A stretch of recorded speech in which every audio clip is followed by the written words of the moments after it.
بسم اللہ الرحمن الرحیم نحمدہ ونصلی ونسلم علی رسولہ الکریم اما بعد فاعوذ باللہ من الشیطان الرجیم بسم اللہ الرحمن الرحیم وقال الذین لا يرجون لقاءنا لولا انزل علینا الملائکۃ او نرى ربنا لقد استکبروا فی انفسهم وعتوا عتوا کبیرا صدق اللہ مولانا العظیم۔ 19ویں پارے کے آغاز میں کافروں کی جانب سے ایک مطالبہ، اس مطالبے کا ذکر ہے۔ مطالبہ ہر قسم کے معجزات، جیسے 8ویں پارے کے شروع میں بھی بات آئی تھی کہ وہ مطالبات یہ تھے کہ ہمیں یہ معجزہ دکھایا جائے تو ہم ایمان لائیں گے۔ چنانچہ یہاں معجزات کا انہوں نے مطالبہ کیا۔ کیا کہنے لگے؟ لولا انزل الیہ ملک، ایک فرشتہ اس کے پاس آ جائے، فرشتہ اس کی تائید کرے، ہمیں نظر آئے، یا کوئی سونا اور چاندی کا خزانہ اس کے پاس ہو، یا باغات اس کے پاس ہوں، اس قسم کی چیزیں ہوں تو پھر ہم کچھ رسول ماننے کو تیار ہیں، کچھ ہم سمجھوتا کر لیں گے۔ تو فرمایا لولا انزل علینا الملائکۃ او نرى ربنا، اگر ہم فرشتے بھی اتار دیتے ہیں، اگر پروردگار بھی سامنے آ جائے، تو جنہوں نے تکبر کرنا ہے، غرور کرنا ہے، ایمان نہ لانے کی جنہوں نے ٹھانی ہوئی ہے، وہ تکبر اور غرور میں پڑے رہیں گے، وہ ایمان نہیں لائیں گے۔ یوم یرون الملائکہ، بس ان کو سمجھا دیجئے جب یہ ملائکہ اتریں گے اور ملائکہ آئیں گے تو پھر وہ ملائکہ اللہ کا عذاب ہی لے کے آتے ہیں، اس وقت تمہیں بچنا مشکل ہو جائے گا۔ اور اسی طرح سے یہ سمجھایا وَيَوْمَ يَعَضُّ الظَّالِمُ عَلَى يَدَيْهِ يَقُولُ يَا لَيْتَنِي اتَّخَذْتُ مَعَ الرَّسُولِ سَبِيلًا، قیامت کے دن سب دوستیاں بیکار ہو جائیں گی۔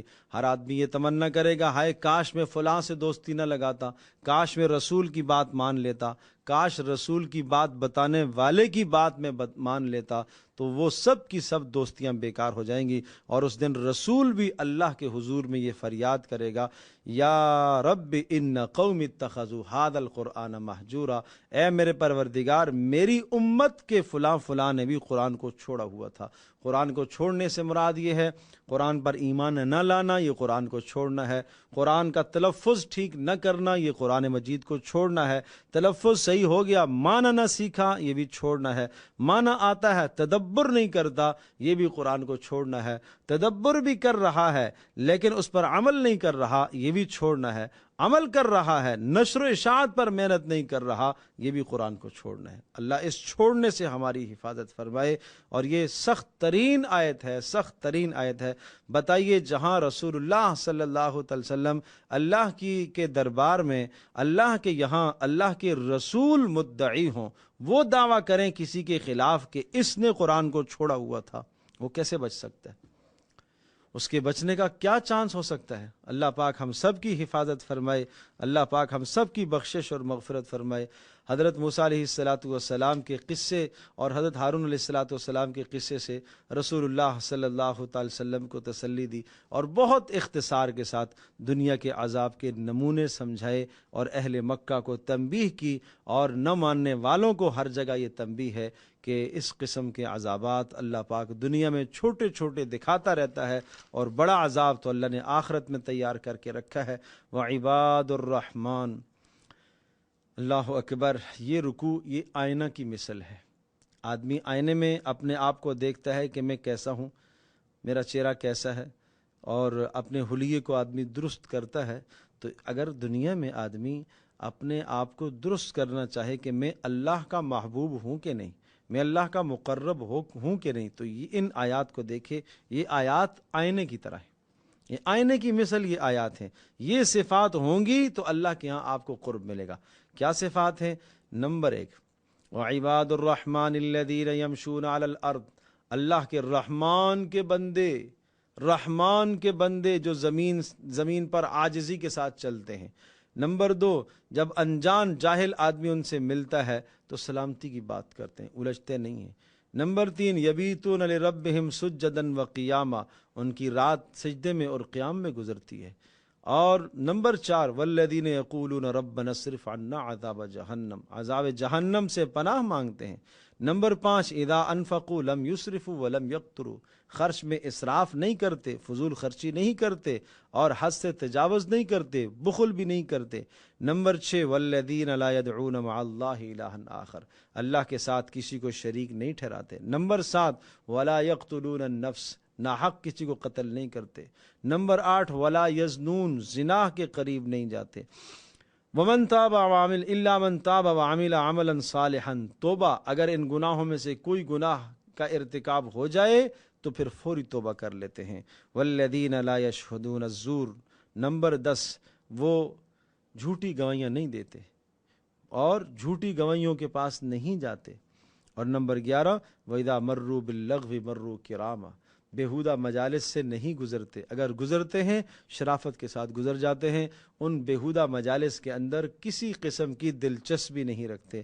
اور نمبر 12 اذا ذکروا بآیات ربہم، جب اللہ کی آیات سے ان کو نصیحت کی جاتی ہے تو غور و فکر کرتے ہیں، تدبر کرتے ہیں۔ اور نمبر 13 یقولون ربنا ھب لنا من ازواجنا وذریاتنا قرۃ اعین، اپنے آپ کے لیے اور اپنی اولادوں کے لیے اور گھر والیوں کے لیے یہ دعائیں کرتے ہیں، اے اللہ ہماری اولادوں کو اور ہماری گھر والیوں کو، اور عورتیں ہیں تو وہ گھر والوں کو اے اللہ آنکھوں کی ٹھنڈک بنا، یوں دعائیں کرتے ہیں۔ اور جو آدمی یہ دعا کرے گا اللہ پاک اس کی دعاؤں کو قبول کرے گا۔ اولئک یجزون الغرفۃ بما صبروا، ان کے لیے اللہ نے جنت کے بلند و بالا خانے رکھے ہیں، اور وہاں اللہ ان کو عزتیں عطا کرے گا اور ہمیشہ ہمیشہ اس میں رہیں گے۔ اس کے بعد سورہ شعراء ہے۔ سورہ شعراء کی آیات بینات بہت مختصر آیات ہیں، اور یہ ان صورتوں میں سے ہے کہ جن کی آیات بہت زیادہ ہیں، یعنی کثیر الآیات میں سے 227 آیات سورۃ الشعراء کے ہیں۔ حالانکہ صورت بہت طویل نہیں ہے لیکن مختصر چھوٹی چھوٹی اس میں آیات ہیں، اور اس میں ایک خاص اسلوب ہے اس صورت کا۔ انبیاء علیہ الصلوۃ والسلام کی دعوت کو اللہ نے ذکر فرمایا، انبیاء کے تذکرے، انبیاء میں موسیٰ علیہ الصلوۃ والسلام کا تذکرہ، ابراہیم علیہ الصلوۃ والسلام کا، نوح علیہ الصلوۃ والسلام کا، لوط علیہ الصلوۃ والسلام کا، شعیب علیہ الصلوۃ والسلام کا، صالح علیہ الصلوۃ والسلام کا، یہ انبیاء علیہ الصلوۃ والسلام کے تذکرے کر کے اور سب انبیاء کی دعوت کو ذکر فرمایا کہ کن الفاظ سے، کن کلمات سے، کن جذبات سے ان انبیاء نے اپنی قوموں کو دعوت دی ہے۔ تو دعوت کے اسلوب ہے، اور ایک جملہ جا بجا آتا ہے کہ ہر نبی کی دعوت میں، ہر نبی کے پیغام میں یہ جملہ موجود تھا، انی لکم نذیر مبین، انی لکم نذیر مبین، میں تمہارے لیے اللہ کی طرف سے صاف صاف ڈرانے والا ہوں، اور اللہ کا ڈر اختیار کرو اور میری اطاعت کرو۔ وما اسألکم علیہ من اجر، میں کسی قسم کے اجر کا مطالبہ تم سے نہیں کرتا، اس دعوت پر، اس خیر خواہی پر میں کسی اجر کا مطالبہ نہیں کرتا۔ اور یہ سمجھایا جا رہا ہے کہ ہر نبی اپنی قوم کا خیر خواہ ہوا کرتا ہے۔ کس خیر خواہی کے ساتھ انبیاء علیہ الصلوۃ والسلام کی دعوت کو اللہ پاک نے ذکر فرمایا، اور آخر میں رسول اللہ صلی اللہ تعالی علیہ وسلم کو بھی حکم ہوا وَأَنذِرْ عَشِيرَتَكَ الْأَقْرَبِينَ، اب آپ بھی ڈرائیے اپنے قرابت داروں کو، آپ بھی خیر خواہی کے ساتھ اپنے قرابت داروں کو ڈرائیے۔ حضرت صلی اللہ تعالی علیہ وسلم نے ان آیات کے نازل ہونے کے بعد اپنے سب خاندان والوں کو جمع کیا، اے فلاں، اے فلاں، اے میرے چچا، یہاں تک کہ اے فاطمہ انقذی نفسک من النار، اے فاطمہ تو بھی اپنے آپ کو جہنم کی آگ سے بچا لے، فإنی لا املک لک من اللہ شیئا، میں اللہ کے عذاب سے آپ کو نہیں چھڑا سکتا۔ سب خاندان والوں کو رسول اللہ صلی اللہ علیہ وسلم نے اس طرح سے اکٹھا فرمایا اور سب کے سامنے یہ دعوت کا پیغام رکھا۔ اس کے بعد سورۃ النمل ہے۔ سورۃ النمل میں بنیادی طور پر 2 باتوں کو اللہ پاک نے خوب اہمیت کے ساتھ اجاگر فرمایا ہے کہ کسی کا فقر اس کو اللہ سے دور نہیں کر سکتا اگر کوئی شخص محنت کرے۔ حضرت موسیٰ علیہ الصلوۃ والسلام اللہ کے پیغمبر ہیں، فقر کی زندگی، تنگ دستی کی زندگی گزری ہے، لیکن اس فقر میں بھی انہوں نے اپنے پروردگار کو راضی کیا، اپنے اللہ کو راضی کیا، اور اللہ تبارک و تعالیٰ کی وحدانیت اور توحید کو انہوں نے لوگوں میں پھیلایا۔ اور دوسرا، حضرت سلیمان اور حضرت داؤد علیہ الصلوۃ والسلام، اللہ نے ان دونوں کو دنیا میں اقتدار عطا فرمایا، دنیا کی ہر شے عطا فرمائی، بادشاہت عطا فرمائی۔ اس بادشاہت اور اقتدار کے اندر رہ کر بھی انہوں نے اپنے پروردگار کو راضی کیا اور اپنے اللہ سے وہ غافل نہیں ہوئے۔ تو اس میں یہ پیغام ہمیں سمجھایا جا رہا ہے کہ کسی بھی شخص کا اس جہان کے اندر فقر اور تنگ دستی اور اگر یہ کیفیت ہو دنیا میں، حالات اور پریشانیاں اور مصائب ہوں، تو اسے اللہ کی طرف رجوع کرتے رہنا چاہیے، اللہ سے اسے اپنا منہ نہیں موڑنا چاہیے، اپنا تعلق اللہ سے نہیں توڑنا چاہیے۔ اور اسی طرح سے اگر دنیا کی چیزیں، دنیا کا ساز و سامان اگر کسی کے پاس ہے تو ساز و سامان کے ہوتے ہوئے بھی وہ اپنے اللہ کو، اپنے پروردگار کو راضی کر سکتا ہے۔ اور پھر آخر میں وَلَقَدْ أَرْسَلْنَا إِلَىٰ ثَمُودَ أَخَاهُمْ صَالِحًا، تو حضرت صالح علیہ السلام کی قوم کا پھر تذکرہ آیا یہاں اختصار کے ساتھ۔ قال یا قوم لم تستعجلون بالسیئۃ قبل الحسنہ، صالح علیہ السلام کی پوری اس قوم کا اور اس بستی کا دار و مدار چند اشخاص پر تھا۔ یہ 9 لوگ تھے جو بڑے فسادی اور فتنہ پرور لوگ تھے، لیکن حضرت صالح علیہ السلام نے ان کا بھی مقابلہ فرمایا اور اللہ کی توحید اور وحدانیت کو کے پیغام کو پہنچاتے رہے۔ اور قالوا تقاسموا باللہ لنبیتنہ واہلہ ثم لنقولن لولیہ ما شہدنا مہلک اہلہ وانا لصادقون ومکروا مکرا ومکرنا مکرا وہم لا یشعرون۔ انہوں نے صالح علیہ السلام کے خلاف اور ان پر ایمان لانے والوں کے خلاف سخت تدبیریں کی اور سخت منصوبے بنائے۔ اللہ کہہ رہا ہم نے بھی ان کی تدبیروں کا اور ان کے مکر و فریب کا جواب دیا، ہم بھی جانتے ہیں۔ فَتِلْكَ بُيُوتُهُمْ خَاوِيَةً بِمَا ظَلَمُوا، دیکھو ان کے کھنڈرات جا کے کس طرح سے کھنڈرات میں بدلے پڑے ہوئے ہیں، کیا طاقتیں تھیں ان کی، کیا غرور تھا، کیا سب کچھ دنیا کا ساز و سامان تھا۔ إِنَّ فِي ذَلِكَ لَآيَةً لِقَوْمٍ يَعْلَمُونَ، سمجھنے والوں کے لیے یہ نصیحت ہے۔ وَأَنجَيْنَا الَّذِينَ آمَنُوا وَكَانُوا يَتَّقُونَ، ایمان لانے والے، اللہ کا ڈر رکھنے والے، تقوی اختیار کرنے والے، ان کو ہمیشہ اللہ پاک نجات دیا کرتا ہے۔ اور پھر آخر میں حضرت لوط علیہ السلام کی قوم کا تذکرہ پھر یہاں اسی مضمون کے ساتھ آیا ہے کہ بے حیا قوم تھی۔ اتأتون الفاحشۃ وانتم تبصرون، یہ کیسی بے حیائی کہ تم مرتکب ہوتے ہو، کیا تمہیں کچھ ہوش ہے، کچھ حواس ہیں؟